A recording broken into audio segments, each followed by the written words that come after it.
Knowledge hunger में आपका स्वागत है। शुरू करते हैं आज का lecture. Let's start. First Indian peace keeper जिसे यूनाइटेड नेशन का मिलिट्री जेंडर एडवोकेट अवार्ड दिया गया है 2019 का, इस बार वो किसे दिया गया है? सो गाइस, इसका सही जवाब होगा मेजर सुमन गवानी। जी हाँ, इन्हें ये अवार्ड दिया गया है। देखो, इसके अलावा यहाँ पे United military gender advocate award, ये तो याद रखना ही है, लेकिन यहाँ पे एक इम्पोर्टेंट पॉइंट है पीस कीपर। सो पीस कीपर क्या होता है? देखो, यूनाइटेड नेशंस क्या करते हैं, अलग अलग देशों से जो उनके ब्रेव सोल्जर्स हैं उनको बुलाते हैं, उनको रखते हैं अपने पास, उन्हें सैलरी देते हैं और अलग अलग मिशंस पे भेजते हैं। उनका मेन उद्देश्य होता है कि लोगों की हेल्प करना। कहीं पे सुनामी आया, कहीं पे अर्थक्वेक आया, कहीं कुछ आया, तो ये सारे मिलिट्री पर्सन उन्हें हेल्प करते हैं। इनका मेन मकसद वॉर, लड़ाई के लिए नहीं होता, पीस कीपिंग के लिए होता है। तो होते मिलिट्री पर्सनल ही है, पर पीस माइंड से, राइट। तो इन्हें पीस कीपर बोलते हैं। इनका एक जो सिंबल है, इनके जो कैप होते हैं सारे पीस कीपर के, चाहे वो किसी भी देश से हो, राइट, वो ब्लू कलर का होता है। So remember, inventor of the year award 2020 किसे दिया गया है? सो ये दिया गया है डॉक्टर राजीव जोशी को, यानी option C. Doctor Rajiv Joshi कौन है? ये एक साइंटिस्ट है आईबीएम।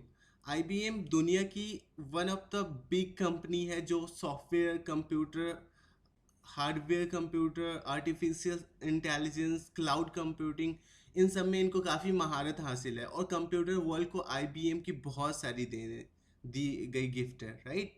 सो इसका हेड क्वार्टर आईबीएम का कहाँ है? इसका हेड क्वार्टर है न्यूयॉर्क में। एंड इसके हेड है Arvind Krishna. So it's very important कि आईबीएम का जो हेड है, अभी जो सीईओ है, वो एक इंडियन पर्सन है जिसका नाम है Arvind Krishna. So it's a proud moment for every Indian guys, right. दुनिया का सबसे पहला कॉन्टैक्टलेस विजिटर मैनेजमेंट सॉफ्टवेयर जिसका नाम है वैम्स सेफ गार्ड, ये किस देश ने डेवलप किया है? सो इसका गाइज सही आंसर है इंडिया ने। इंडिया की एक मुंबई बेस्ड कंपनी है जिसने इसे डेवलप किया है। अच्छा, वैम्स, इसका पर्पस क्या है सेफ गार्ड का? देखो, इसका मेन पर्पस है जो एम्प्लॉयज़ किसी कंपनी में वर्क करते हैं, वहाँ जाते हैं, तो उनके लिए कॉन्टैक्ट लेस एक कॉन्टैक्ट लेस मीडियम प्रोवाइड किया जाए, जिससे क्या हो, उनकी टेम्परेचर चेकिंग हो सके, उनकी काउंटिंग हो जा सके, सारी चीज़ें हो, पर कॉन्टैक्ट लेस हो, राइट। तो इसके लिए ये काफ़ी इम्पोर्टेंट है और ये इंडिया में डेवलप किया गया है, मुंबई में, right. S K I M P S, sorry, S K I M S, ये स्टार्ट किया गया Jammu and Kashmir union territory में। इसका क्या पर्पस है? सो ये इसका मेन पर्पस है फॉर इन्फेक्शियस डिजीज, या ये स्टार्ट किया गया है जम्मू कश्मीर में। S K I M S का फुल फॉर्म क्या है? Sher e Kashmir institute of medical sciences, right. Hunar Haat, ये स्टार्ट किया जाएगा सितंबर 2020 में। इसका थीम क्या है? इसका थीम है लोकल टू ग्लोबल, यानी हमारा option A, local to global. इसका मेन उद्देश्य है कि जो लोकल प्रोडक्ट है, जो गाँव में, कस्बों में बनाई जाती है, उसे ग्लोबल लेवल तक पहुंचाया जा सके। और ये किस मिनिस्ट्री के अंतर्गत ये स्टार्ट किया जाएगा?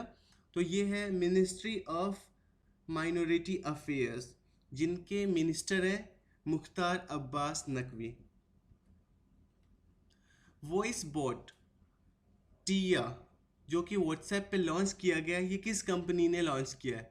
सो इसे लॉन्च किया है टाटा कैपिटल ने।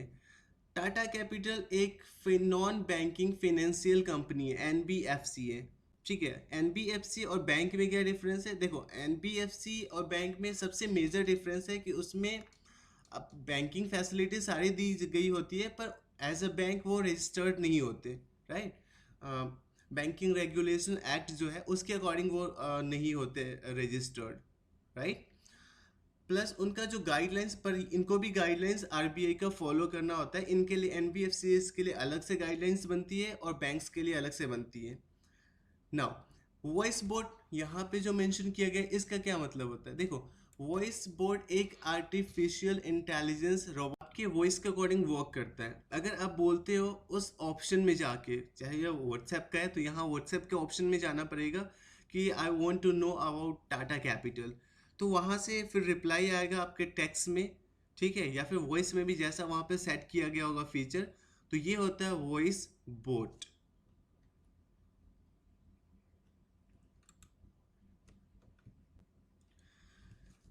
एक सॉन्ग अभी हाल ही में रिलीज किया गया है, जयतु जयतु भारतम वासुदेव कुटुंबकम। इसे किसने लिखा है? सो इसका सही आंसर है option A, Prasoon Joshi, right. So इस गाना को कंपोज किया है शंकर महादेवन ने, और इसमें 211 सिंगर ने इसमें इन्वॉल्व है इस सॉन्ग में, इंक्लूडिंग लता मंगेशकर, ठीक है। इसका मेन उद्देश्य है कि स्पिरिट यानी एक आत्मनिर्भर वाला जो निर्भर प्रधानमंत्री नरेंद्र मोदी ने एक स्कीम चलाया है सेल्फ रिलायंस वाला, उसको प्रमोट करना और लोगों में उत्साह भरना, उन्हें एनकरेज करना, राइट। सो गाइज, इसी के साथ ये लेक्चर आज का ख़त्म होता है, करेंट अफेयर्स। अगर आपको कोई डाउट है या फिर कोई पॉइंट है तो प्लीज़ आप शेयर करो, एंड प्लीज़ हमारा चैनल भी सब्सक्राइब करो। So thank you.